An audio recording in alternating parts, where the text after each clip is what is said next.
ነፍስ ሲባል እንግዲህ ሳይንሱም ሃይማኖቱም እንዲሁም ደግሞ ፍልስፍናውም የተለያየ ነገር ትርጉም ይሰጣል። ሳይንሱ እስካሁን አልደረስኩባትም ነው የሚለው፣ ግን እንዲመስለኛል የሚል ነገር ያስቀምጣልና ነፍስን እናነሳለን ስንል የዛሬ ነፍስ ያደረግንበት ምክንያት ወይም ደግሞ ነፍስን ብናነሳ ያልንበት ምክንያት ምንድነው? ስለ ነፍስ ማውራት ለምን ያስፈልጋል ከሚለው እስቲ እንነሳ። ስለ ነፍስ እናወራለን ስትል ነፍስ ምንድናት የሚለውን ነገር ከመናገር ስለ ነፍስ ማውራታችን ለምን ያስፈልጋል የሚለውን ነገር ማስቀደም ተገቢ ነው የሚሆነው። እንግዲህ ስለ ነፍስ ስታወራ ስለ ህይወት ነው የምታወራው። ነፍስ የተለየው ስጋ ሙት ነው፣ አይንቀሳቀስም፣ ምን አይልም።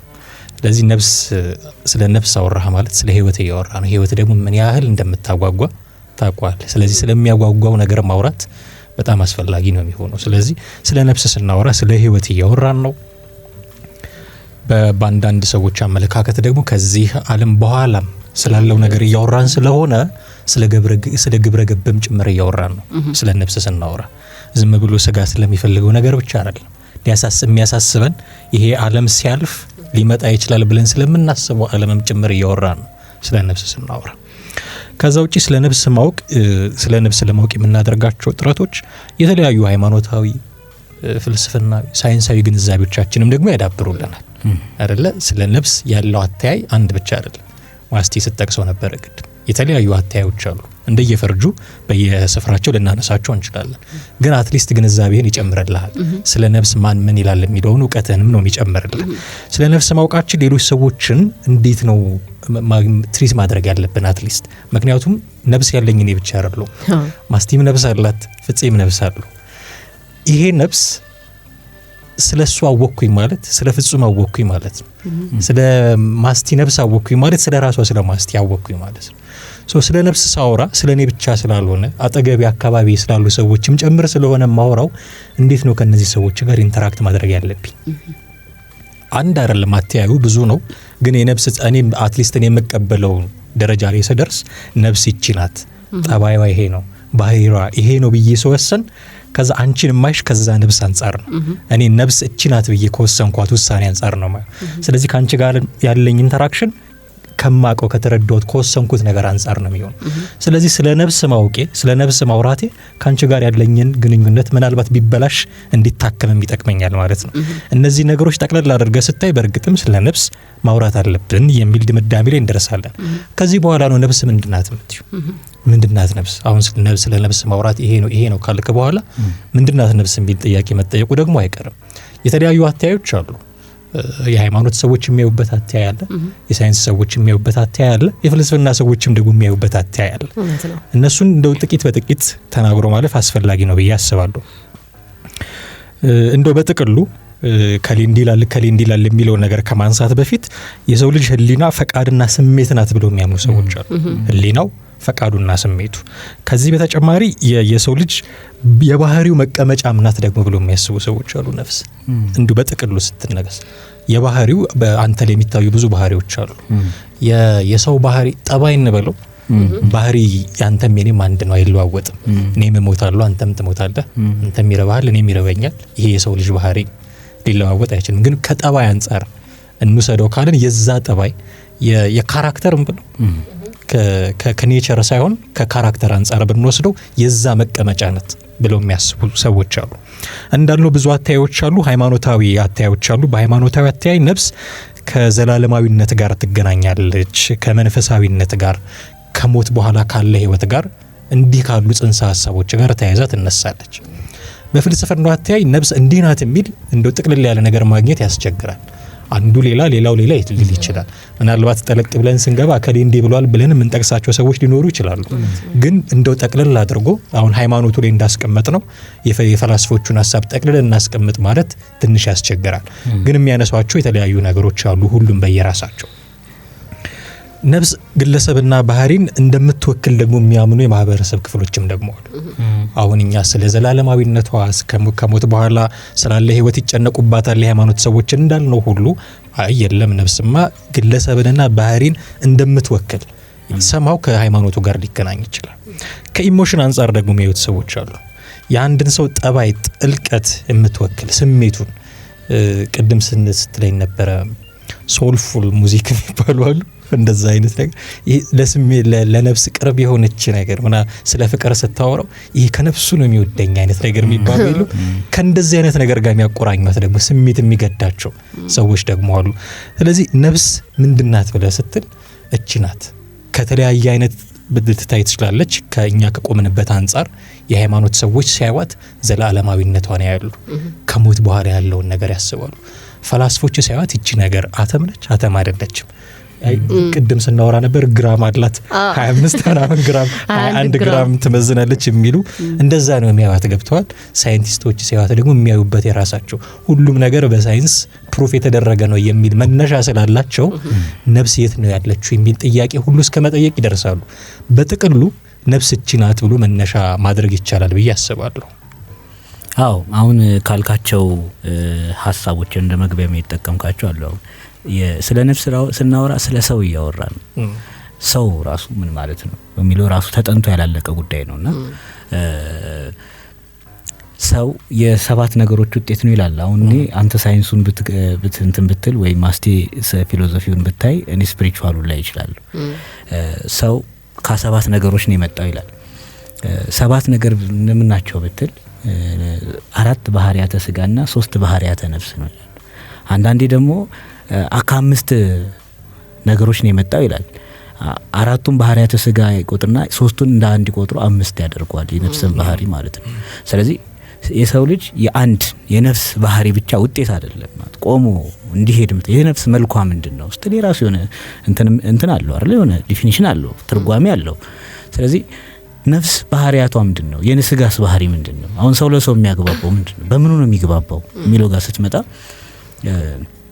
ልክ በኮምፒውተር ያለ ሶፍትዌር እንደማይሰራ ሁሉ የሰው ልጅም ያለ ነፍሱ አይሰራም እንደማለት ነው። ምክንያቱም ኮምፒውተር በሶፍትዌሩ አማካኝነት ነገሮችን ፐርፎርም ያደርጋል፣ ይሰራል። የሰው ልጅም በነፍሱ አማካኝነት በለባዊነቷ እያሰበ በነባቢነቷ እየተናገረ በህያዊነቷ ደግሞ ዘላለም ይኖራል ማለት ነው። ስለዚህ አሁን ይሄ የአራቱ ባህሪያተ ስጋ አንዳንድ ጊዜ የሚሰለጣጠኑበት ጊዜ አለ፣ ገዝፎ የሚታይበት። አሁን ሰው አራዊት ይሆንባል፣ አንዳንድ ከአራዊት የበለጠም ይሆንባል። በግብሩ ስታየው እንደ አራዊት እንኳን እንደዛ አይሰሩም እኮ ትላለህ። ይሄ ስጋዊ ባህሪ ሲሰለጥንበት ነው። የነፍስ ባህሪው ደግሞ ሲሰለጥንበት ምንድነው? መለካዊ ይሆናል። በቃ አሁን በበጎ የምጠራቸው ሰዎች በዓለም ላይ ማለት ነው በበጎ የዓለምን ታሪክ ተጽዕኖ የፈጠሩ አዎንታዊ ተጽዕኖ የፈጠሩ ሰዎችን ስታይ የነፍስ ባህሪ ገዝፎ ነው የምታየው። ለምሳሌ ሰላማዊ ናቸው። አሁን ማህተማ ጋንዲ ለምንጠቅሰው የሆነ የሰራሳቸው እንትን አላቸው አይደል? ትላልቅ ሰዎች ለምንጠቅሳቸው ሰዎች የነፍስ ባህሪ ሰለጠነባቸው ናቸው። ስለዚህ የነፍስ ባህሪዋ ምንድነው? ወደዛ ወደ መለኮታዊ ወደ መንፈሳዊ ወደ አዎንታዊ ወደ ከእውነት ጋር በተቆራኘ ወዳለው ነገር ታዘነብላለች ማለት ነው። ዘላለማዊነትን ስታስብ እነዚህ ነገሮች ለይታ አይደለም፣ መልካም ነገርን ለይታ አይደለም ዘላለማዊነትን የምታስበው። ምክንያቱም መልካም ነገር ካላደረክ ዘላለማዊነት አታገኝም የሚል እንትናል። መልካምነት በራሱ ግን የነፍስ ባህሪ፣ ነፍስ በራሷ መጥፎ አይደለችም እንደማለት ማለት ነው። ስለዚህ ሰው የሚገራው በነፍሱ ነው፣ ቆሞ የሚሄደው በነፍሱ ነው። እሱ ጆንያ ሙሉ ጆንያ በራሱ ቆሞ መሄድ አይችልም አይደል? እህል ካልያዙ እንደዛ እንደማለት እኮ ነው በቃ። እና ነፍስ ባህሪ አላት። ቅድም አሁን ስለ ነፍስ ለምን ማጥናት ያስፈልጋል? ባህሪዋን ስለመረዳት፣ ስለ ሰውነት ስለመረዳት። ከሰውነት አሁን ሳይንሱ ምኑ የሚነግር ነገር ከምድር ከሞት በፊት ያለውን ህይወት ነው። ከሞት በኋላ ያለውን ዘላለማዊ ነገር ብዙ አይነግርህም፣ እርግጠኛም ስላልሆነ በራሱ ማለት ነው። አኒሜትና ኢንአኒሜት የሚባል የጥናት ቲዎሪዎች አሉ። ለምሳሌ አኒሜት ይሄ ዩኒቨርሱ ላይ የሆነ እነዚህ ሞለኪውሎችን ንጥረ ነገሮችን ነው እንትን የሚለው ኢንአኒሜት የሚባለው ማለት ነው። እና አኒሜት የሚባለው ደግሞ ስለ አሁን ነፍስን ጨምሮ ስላሉ ነገሮች ነው። በሳይንሱ ዓለም ራሱ የጋራ ስምምነት የለም። ቅድም እንዳልከው ነፍስ የት ነው የምትገኘውን እርግጠኛ አይደለም ሳይንሱ። ግን እንትኖች አሉ። አሁን እዚህ ወደ ሃይማኖታዊ ስትመጣ ልጄ ሆይ ይላል መጽሐፍ ቅዱስ መሰረት ስታደርግ ልጄ ሆይ ልብህን ስጠኝ ይላል። ልብ ምንድን ነው? ይሄ ልብ ደም ቅዳ ደም መልስ ምናምን ነገር ነው። እሱ ልብ ነው እግዚአብሔር የሚፈልገው ትላለህ አይደለም። ስለዚህ የነፍስ መገኛዋ እዛ ጋር ነው ማለት ነው። ዋናው ልብህን ስጠኝ ማለት አስተውሎትህን ስጠኝ፣ አስብ፣ አስተዋይ ሁን፣ ያንን እንትንን ስጠኝ ነው። ነፍስህን ለኔ አድርግ። ምንድነው ክርስቶስ ራሱ መስቀል ላይ ሆኖ ነፍሴን ተቀበላት አይደል? ስለዚህ ስጠኝ የሚለው ቃል ያቺ ከእንትን ጋር ከነፍስ ጋር ነው የምትገናኘው ማለት ነው። ገብቷል። ስለዚህ ልጄ ሆይ ልብን ስጠኝ ሲል ዘላለማዊነት አለው ውስጡ። ሀሳብህን ስጠኝ እያለህ ነው። ንግግርህን ስጠኝ እያለ ነው። በአንተ አንደበትነት ልናገር እያለ ነው። በአንተ ማሰብ ላስብ እያለ ነው። እግዚአብሔራዊ ሀሳብ የሚባለው ማለት ነው። ስለዚህ ይሄንን ስጠኝ እያለ ነው። በጥቅሉ ህይወትህን ስጠኝ እያለ ነው። በጣም ጥሩ። ምክንያቱም አሁን ሰው እጁ ጎሎ ሊኖር ይችላል፣ አይኑኑ ጎሎ ሊኖር ይችላል፣ ልብ ጎሎ ሊኖር አይችልም። ስለዚህ ልብህን ስጠኝ፣ ህይወትህን ስጠኝ እንደማለት ነው ማለት ነው። በነገራችን ላይ ነፍስ ሲባል ሳይንሱም ፍልስፍናውም ደግሞ ሃይማኖቱም የየራሳቸውን ነገሮች ያስቀምጣል። በተለይ በሳይንሱና በፍልስፍናው ዓለም ላይ ስለ ነፍስ ጥርት ያለ ነገር የለም። እስካሁን ምርምር ላይ ካሉ ጉዳዮች መካከል የተለያዩ ሰዎች ነፍስ እንዲህ ናት፣ ነፍስ እንዲህ ነው እያሉ የሚናገሩላት ብዙ ምርምርና ጥናት የሚካሄድባት ጉዳይ ነፍስ ናት። ያው እየኖርን ስለ ነፍስ በጣም የሳይንሱ ዓለም ያጠናል። አንዳንዶች ያው ቁስ አካላዊ ያደርጓታል፣ ነፍስን ከአካል ጋር ያገናኟታል። በቃ አካል ሲሞት አብራ የምትሞት ናት የሚሉ አሉ።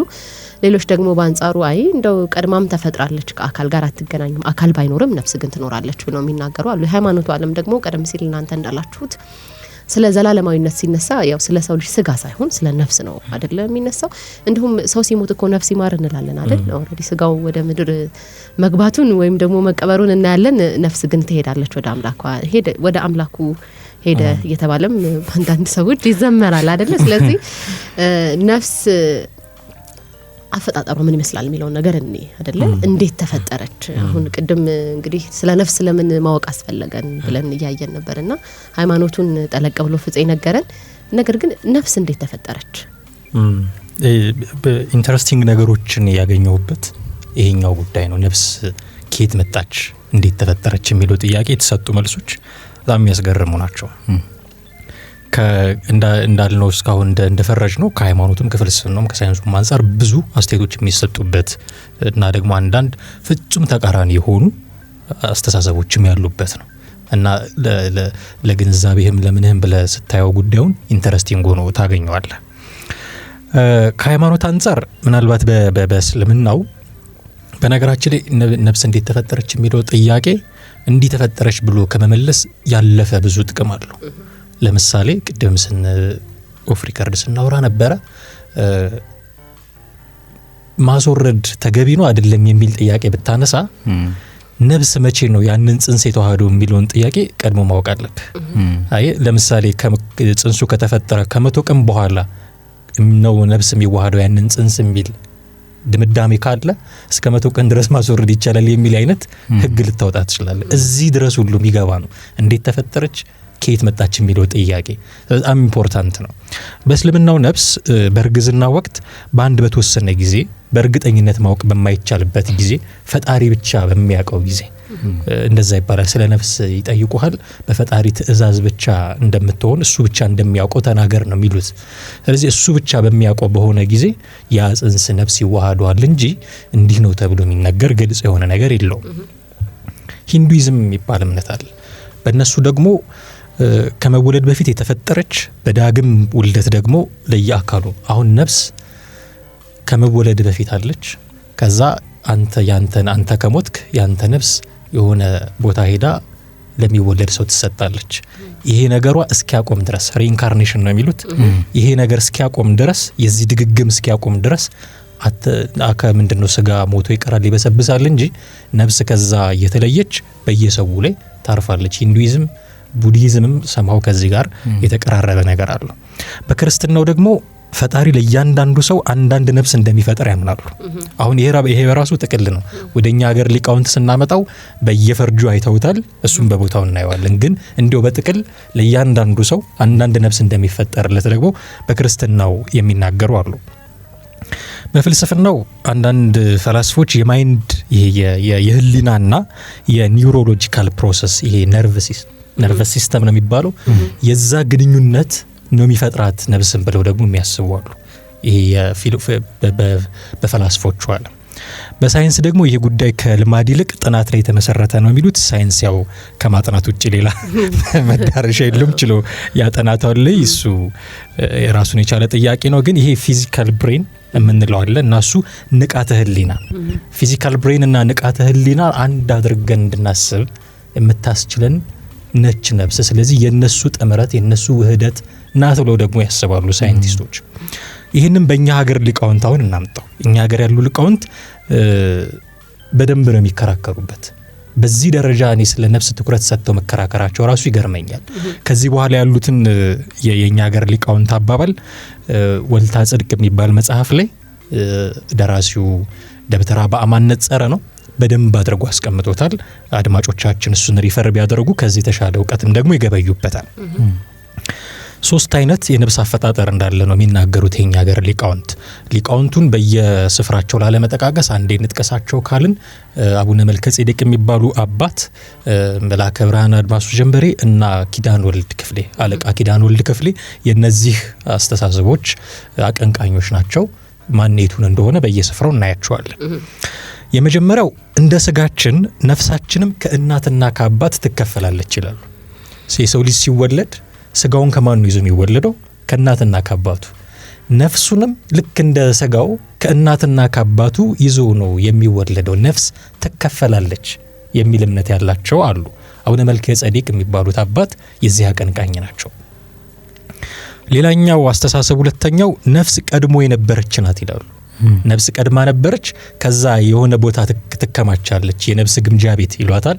ከዛ የሆነ ሰው በተወለደ ቁጥር ከዛ ከነፍስ ግምጃ ቤት እያመጡ ለዚች ለአዲሷ ነፍስ ይሰጧታል። ያለቃ ኪዳን ወልድ ክፍሌ አቋም ይሄ ነው። ነፍስ በየጊዜው ትፈጠራለች ደግሞ የሚሉ አሉ። እነዚህ ደግሞ ምንድነው የሚሉት? አንድ ሰው ሲፈጠር፣ አንድ አዲስ ሰው ሲወለድ፣ ከዛ ሁሉም ደግሞ ለዛ ለተወለደው አካል እንደዚሁ አዲስ ነፍስ ትፈጠርለታለች የሚል ደግሞ አቋም የሚያራምዱ አሉ። አሁን እነዚህ ኢትዮጵያውያን ሊቃውንት መሆናቸውን ብቻ አይደለም ማየት ያለብን፣ በአንድ የእምነት ተቋም ውስጥ ሁሉ ያሉ ናቸው። ግን የተለያየ መረዳት አላቸው ስለ ነፍስ ከየት መጣች የሚለውን ጉዳይ ሲያነሱ የተለያየ አይነት መረዳት አላቸው። አንዱ ትከፈላለች እንደ ስጋ ከእናትና ከአባት ይላል። አንዱ ተፈጥራ ከነበረችበት ከግምጃ ቤቷ እየወጣች ትሰጣለች ይላል። ሌላኛው ደግሞ እንደ አለቃ ኪዳን ወልድ ክፍሌ ያሉት አንድ ሰው ሲወለድ ወዲያውኑ ነፍስ ይፈጠርለታል ብለው ያምናሉ። ይሄ የውጮቹም ሊቃውንት የሚጋሩት ነው። ለምሳሌ መጀመሪያውን ልክ እንደ ስጋ ከእናትና ከአባት ትከፈላለች የሚሉትን ትራዲሽናሊዝም ይባላል። የውጮቹም በዚህ ደረጃ የሚጋሩት ነው። ደግሞ ነፍስ መጀመሪያ ተፈጥራ ቆይታለች የሚባለው ደግሞ ፕሪ ኤግዚስተንስ የሚባል አስተሳሰብ ነው።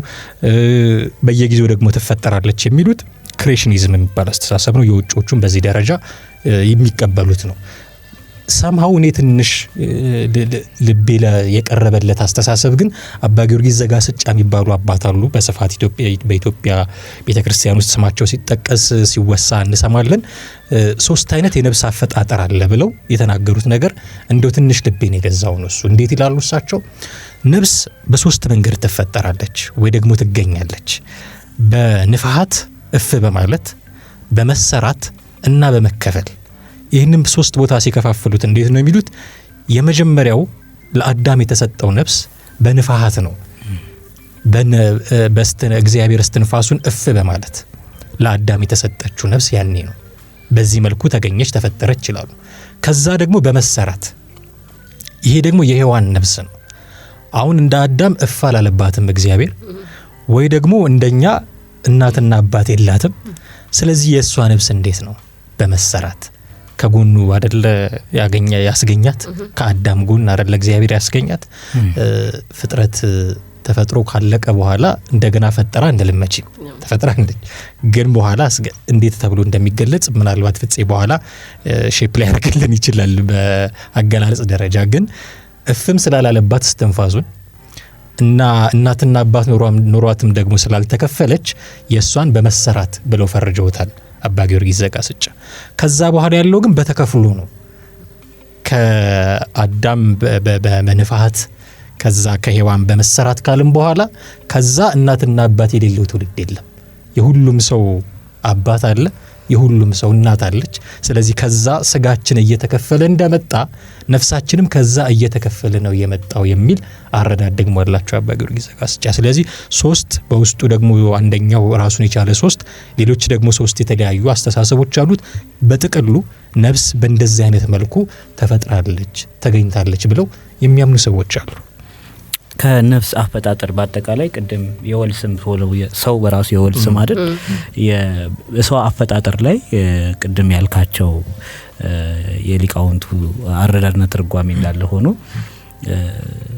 ሰው ወይም አዳም አንድ ጊዜ ሆነ አዳም ከአዳምና ከሔዋን ማን ይቀድማል የሚል ሀሳብ ተነስቶ ነበርና ቅድም አንተ ያው ከንፋት ከግብርና ግብረም ግብር የሚሉት ነገር ማለት ነው። እንደዛ አሁን ሔዋን በአዳም ባህሪ ውስጥ ነበረች።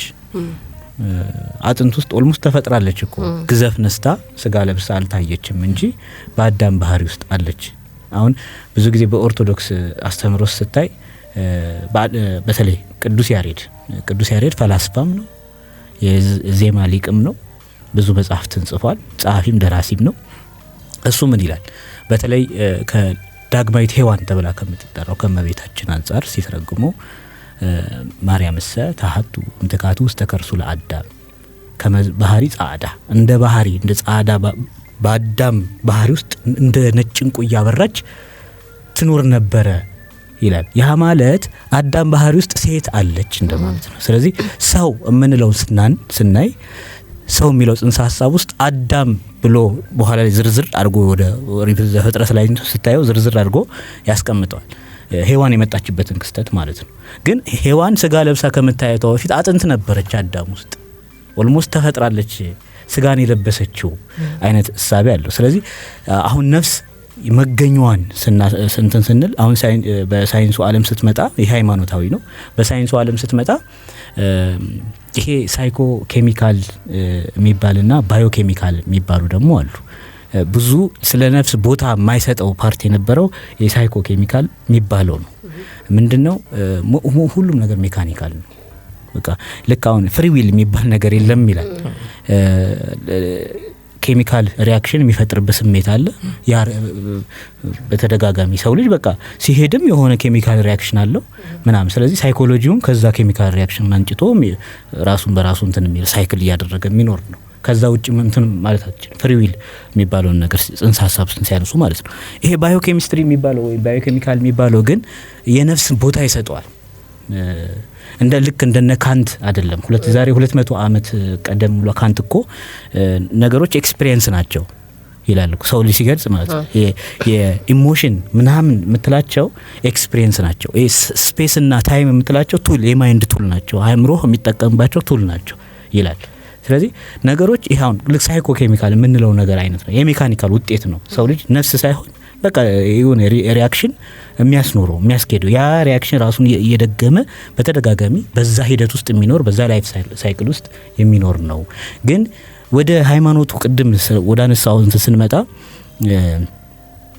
ምናልባት ከየትኛው የሊቃውንት እሳቤና ተረጓጎም እንደሚመደብ ባላቅም ነፍስ አንድ ጊዜ ተፈጥራለች ይሉ ደግሞ አሉ። በቃ በአዳም ጊዜ ተፈጥሯል ነፍስን በተመለከተ። ከዛ ነው እንትን ሳይንሱም እንደውም እኮ እንትን የሚለው ክሮሞዞም አይደለ ኤክስ ዋይ ክሮሞዞም የሚባሉ አሉ። እነሱ ሪአክት በሚያደርጉበት ጊዜ የሆነ ህይወት የሚባል ነገር ይዘራል። ስለዚህ ያኛው እንደ አዲስ የተፈጠረ ሳይሆን በፊት የተፈጠረ በስድስተኛው ቀን በዕለተ አርብ የተፈጠረ ፍጥረት ነው እንጂ አዲስ እግዚአብሔር የፈጠረው አይደለም ብለው ደግሞ የሚያስቡም አሉ። የነፍስ መገኛ በተመለከተ ማለት ነው። መልካም ያላችሁት መናኸሪያ FM 99.1 ላይ ነው። ፕሮግራሙ ደግሞ አድማስ ነው።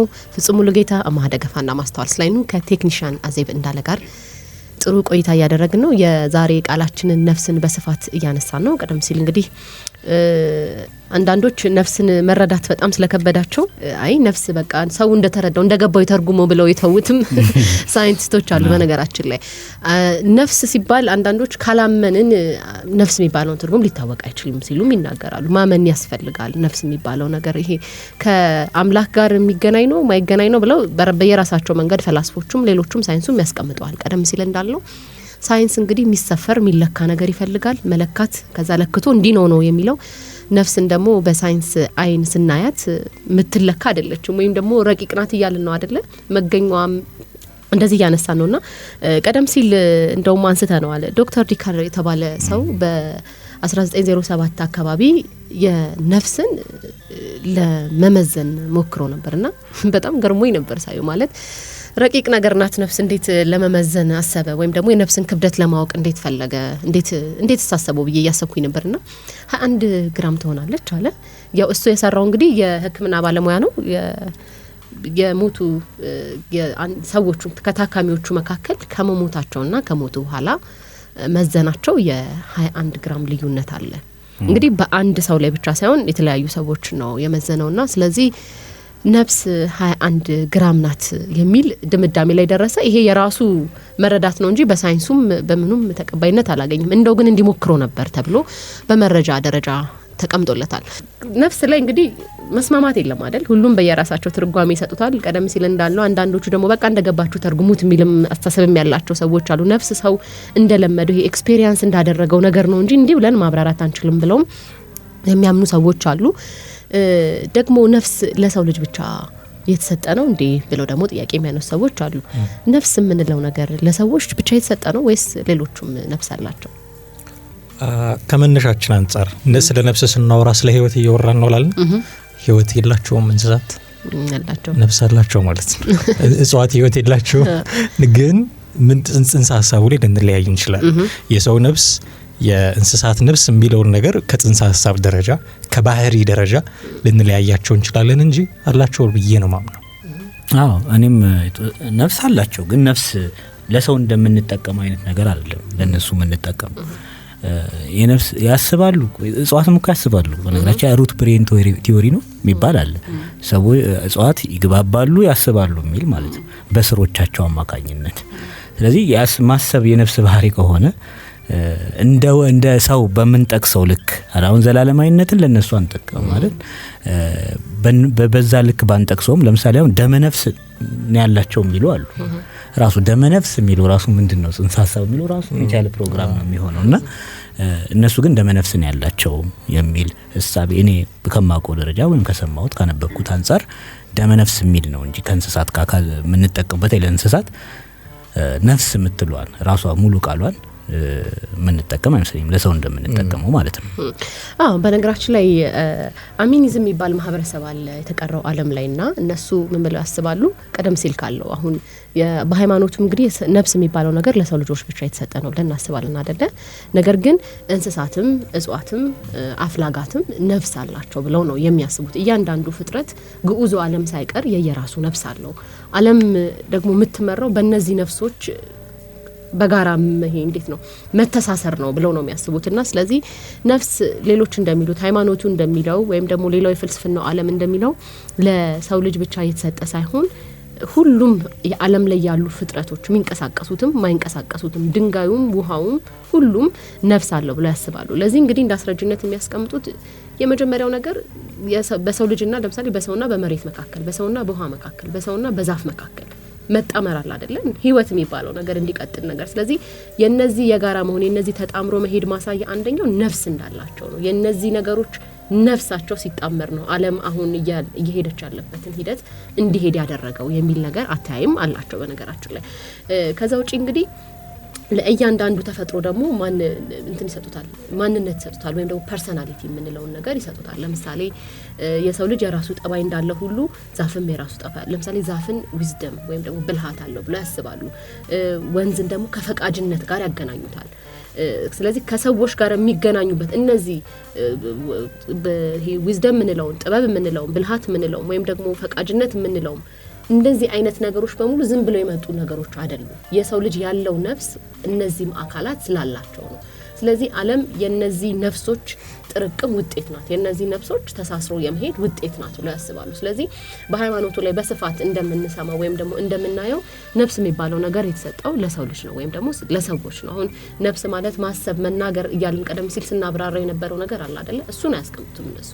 ነገር ግን ሁሉም ዓለም ላይ ያለ ነገር ጠረጴዛም ወንበርም ነፍስ አለው ነው የሚሉት እነሱ። ስለዚህ ነፍስ የምትባለው ነገር ለሰው ልጅ ብቻ የተሰጠ ሳይሆን እያንዳንዱ ዓለም ላይ ያለ ፍጥረት በሙሉ ባለ ነፍስ ነው ወይም ደግሞ ነፍስ አለው ብለው ያምናሉ። ከዚህ ጋር በተያያዘ እንግዲህ የህይወት ዘያቸው እኛ ከምንኖር የተለየ ነው። እጽዋትን፣ እንስሳትን እንደዚህ የሚመገቡ አይነት ህዝቦች ናቸውና ከዚህ አንጻር ነፍስ የሚባለውን ነገር በስፋት እንሄድበት አይደለ? ለሰው ልጅ ብቻ ነው የተሰጠው ስንል እኛ ሃይማኖቱ ለሰው ልጅ ብቻ ነው የተሰጠ ሲል የለም ሁሉም ነፍስ አለው የሚል ደግሞ ማህበረሰብም ወይም ደግሞ እምነትም አለና እንዴት እናስታርቀው?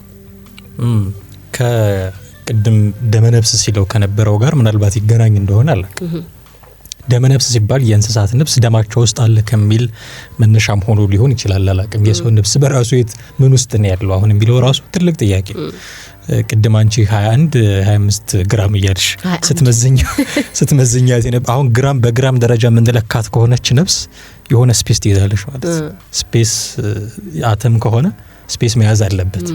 አይ ደግሞ ረቂቅ ናት እቺ የሚሉም ደግሞ አሉ። አሁን ደመ ነፍስ ስንል ቅድም ያነጣሁት ለዛ ነው። ደም ውስጥ ከሆነ ያለችው ብትረቅ ነው የሆነ ቁስ አካል ሆና 21 ግራም ሆና ምናምን ባትቀመጥ ነው። የት ብትሆን ነው ግን? ስንት አይነት አተያይ አለ። በሰውነት ክፍላችን ውስጥ የት ተቀምጣ ነው እንዲህ የምታደርገን የምታንቀሳቅሰን? እሱ አይደለች የምታሳስበን የምታናግረን የምንኖረው በህይወት የት ሆና ነው የምታኖረን እቺ ነፍስ የሚል አሁን በጣም ኢንተረስቲንግ ደግሞ የሆኑ ጥያቄዎች ይነሳሉ። ብዙ አታዮች አሉ። አሁን ከዚህ አንፃር ነፍስ በሰውነታችን ውስጥ የት ነው የተቀመጠችው የሚል እንደውም በአማን ንጽር አንድ የህግ ትምህርት ላይ ያሉ የገጠመውን ገጠመኝ ይጽፏል። አንድ ሰው በሁለት ጥይቶች ተመታለ። አንዱ ጥይቱ ግንባሩን፣ አንዱ ጥይቱ ደረቱን አገኘው። የህግ ተማሪዎች ናቸው። በየትኛው ጥይት ነው የሞተው የሚል ጥያቄ ነው የተጠየቁት። ግንባሩ ላይ በገባው ጥይት ከሆነ ነፍስ ያለችው ጭንቅላት ላይ ነው ማለት ነው። ልቡ ላይ በገባው ከሆነ ነፍስ ያለችው ልብ ላይ ነው ማለት ነው። ጉዳያቸውን የፈቱት ሁለቱም ወንጀለኞች ናቸው በሚለው ነው። ነፍስ የት ጋር እንዳለች ግን ሳይስማሙ ነው የጨረሱት። እና በጣም ትልቅ ጥያቄ ነው ነፍስ የት አለች የሚለው ለማለት ነው ይሄንን ያመጣሁት። የተለያዩ ቦታዎች ላይ ነፍስ ትቀመጣለች ተብሎ ይገመታል። በጥንታውያን የዮጋ አስተሳሰብ ውስጥ በእንዲህ አይነት ልምምድ ውስጥ ያሉ ሰዎች ነፍስ ጭንቅላት ውስጥ ትቀመጣለች ብለው ያስባሉ። እንደዚህ ደግሞ እዚህ ቦታ ትቀመጣለች ብለን ማለት የለብንም የሚሉ አሁን ድረስ ያሉ ደግሞ ምሁራን አሉ። ለምሳሌ እንደ ፕሮፌሰር ጆናታን ኤድልማን የሚባሉ ሰው በሚሲሲፒ ዩኒቨርሲቲ የፍልስፍናና የሃይማኖት ትምህርት ክፍል ፕሮፌሰር ናቸው። ቁስ አካል አይደለችም እዚህ ቦታ ላይ ያለች ብለን ልንናገርላት የምንችል አይደለችም፣ በሰውነታችን ውስጥ በቃ እንዳላለች ብለው ያስባሉ እንዲህ አይነት ያሉ ሰዎች። የለም ነፍስ ቁስ አካል አላት የሚሉት ደግሞ ቅድም የጥንት የዮጋዎችን አንስተናል አይደል? የቅርብ ጊዜ ደግሞ የዮጋ ልምምድ ስርዓት ውስጥ ያሉ ሰዎች ጭንቅላት ውስጥ ሳይሆን ልብ ውስጥ አለች ብለው ደግሞ የሚያስቡ አሉ። አሁን ልብ ውስጥ ነው የተቀመጠችው ሲባል ጥያቄ የሚያነሱ ሰዎች አሉ። የልብ ንቅለ ተከላ ሲደረግ ሴት ነው የምትሄደው ነፍስ የሚል ጥያቄ የሚያነሱ ሰዎች አሉ። አይ የልብ ንቅለ ተከላው ቢደረግ አዲስ ልብ መጥቶ ቢተካ ነፍስ ያኛውን ልብ ትታ አዲሱ ልብ ላይ ደግሞ ትቀመጣለች እንጂ የትም ይሁን የት መቀመጫዋ የነፍስ ልብ ነው የሚል አስተሳሰብ ያላቸው ሰዎች አሉ። ኢብራሂም አልዛሚል የሚባል የእስልምና ምሁር ደግሞ የሚገልጸው እሱ እንደውም ከእንትን ጋር ያያያዘው ከኤሌክትሪክ ሲቲ ጋር። ኤሌክትሪክ አሁን ከረንት ያለው ኤሌክትሪክ ብትይዝ ይይዛል አይደል? ወይ ደግሞ አምፖል ያበራል። ኤሌክትሪክ ውስጡ እንዳለው የምታውቀው ያሽቦ አምፖሉን ሲያበራ ነው እንጂ አይተኸው እዚህ ጋር ለኤሌክትሪኩ ምናምን ብለህ ወሰነ አይደለም። ነፍስም እንደዛ ነች። ልቤ ሲመታ እጄ ሲንቀሳቀስ ነፍስ እንዳለኝ አውቃለሁ፣ እርግጠኛ ሆናለሁ። ደግሞ ድርቅ ስል ነፍስ ከኔ እንደወጣች አውቃለሁ፣ ማረጋገጫ አለኝ። ግን እዚህ ጋር ነች ብዬ መናገር አይቻለኝም የሚል አስተሳሰብ ደግሞ አለው። በክርስትናው ደግሞ ስትመጣ ቅድም አንተ ደመ ነፍስ እንዳልከው በደም ውስጥ ነፍስ አለች፣ ማህደረ ነፍስ ነው ደም የሚባል አስተሳሰብ አለ። አሁን ይሄንን ስንል እንዴ እኛ እንደ እንስሳት ኢንስቲንክቲቭ ነን ወይ የሚል ጥያቄ ሊያስነሳ ይችላል። አይ የለም፣ ደም በሰውነት ክፍል ውስጥ የሌለበት ቦታ ስለሌለ ነፍስም በሰውነት ክፍል ውስጥ የሌለችበት ቦታ የለም እንደማለት ነው ብሎ የሚያመጡ አሉ። አሁን ደመ ነፍስ ካልን ለእንስሳት የኛም ነፍስ ደም ውስጥ አለ ካልን እኛ እንደ እንስሳት ነን ወይ የሚል ጥያቄ መነሳቱ አይቀርም። የለም እንስሳት ነፍስ አላቸው፣ ህይወት አላቸው እንላለን፣ ግን ከሰው ጋር ይለያያሉ። የሰው ነፍስ ዘላለማዊነት አላት። የሰው ነፍስ ነባቢት ነች፣ ትናገራለች። የእንስሳት ነፍስ ግን ጊዜያዊት ነች፣ ስትሞት ትሞታለች፣ ትቀራለች እና ደግሞ አትናገርም። ቋንቋ ፈጥራ እንደኛ አትናገርም አይደል? አሁን እኛ እንድንናገር ያስቻለችን ነፍሳችን ነች። ነፍስ ባትኖረን አንናገርም። ነፍስ የተለየው ስጋው ዝም ብሎ አስክሬን ጸጥ ነው ቢሉ አይደል? ከነ ግርማው ከነ ክብደቱ ከነ ፍራቱ። እንስሳት እንደዛ ናቸው፣ የሚናገር አይደለም ነፍሳቸው። የሆነ ጊዜ ነፍስ ተሰጥቷቸዋል፣ ከዛ ይሞታሉ፣ ይቀራል። የሰው ልጅ ነፍስ ግን ዘላለማዊነት አላት። አትሞትም ነው እንደውም የሚባለው አይደል? ስጋ ይሞታል እንጂ ነፍስ አትሞትም። ስለዚህ እንስሳት ነፍስ አላቸው፣ የሰው ልጅ ነፍስ አለው ስንል ስለ አንድ አይነት ነፍስ እያወራን አይደለም። የትም እኮ ቢገኝ፣ ጭንቅላት ውስጥም ቢገኝ፣ ልብ ውስጥም ቢገኝ፣ ደም ውስጥም ሲዘዋወር ቢገኝ የሰው ልጅ ነፍስ የሰው ልጅ ነፍስ ነው።